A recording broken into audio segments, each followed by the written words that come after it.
to Spiritual Calisthenics. Christ is in our midst. Today on Wednesday, April 10th, we celebrate St. Terence and his companions beheaded at Carthage. We also celebrate the 150 and more righteous martyr fathers of the sacred monastery of Pantocrator, Daou, Pentelis. We also celebrate St. Gregory V, the holy martyr and patron of Constantinople. We also celebrate the Holy Father Theonas, Archbishop of Thessalonica. Regarding St. Terence and his companions beheaded at Carthage. These saints were from Africa, and they all contested during the reign of Decius in 251. After many torments, they were beheaded at the command of Fortunatus, the governor. All the powers of heaven were awestruck and amazed at the achievements and deeds of the holy martyrs of Christ. For contending well in mortal bodies, clothed with flesh, they overcame the fleshless foe by the power of the cross, and invisibly subdued him. And now they pray to the Lord that he might bestow his mercy on our souls. Regarding Saint Miltiades, Pope of Rome.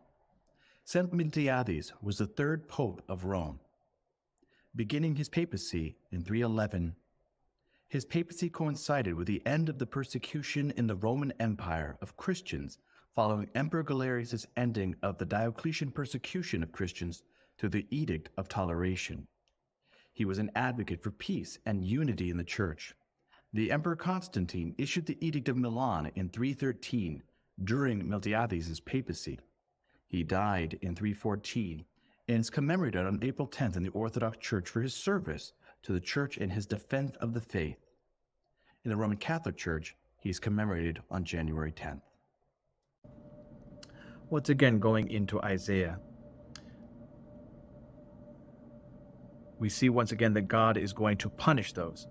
And we see again the concept of we as the vineyard of the Lord. In that day, a pleasant vineyard, sing of it. I, the Lord, am its keeper. Every moment I water it, lest anyone harm it. I guard it night and day. I have no wrath.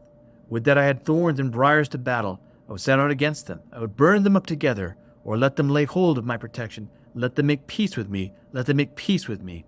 In the days come to Jacob shall take root. Israel shall blossom and put forth shoots, and fill the whole world with fruit.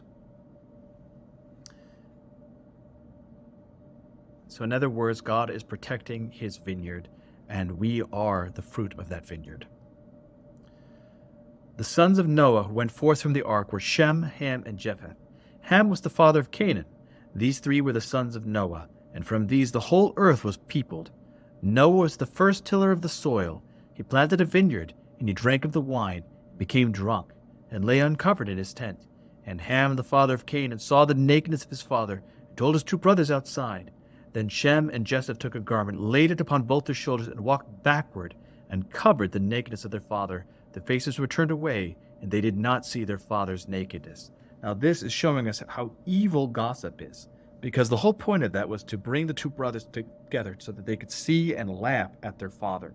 And this is what happens with gossip, where we talk about someone's evil. We are bringing wrath on ourselves because we are inciting people to laugh at someone, to put them down, to denounce them.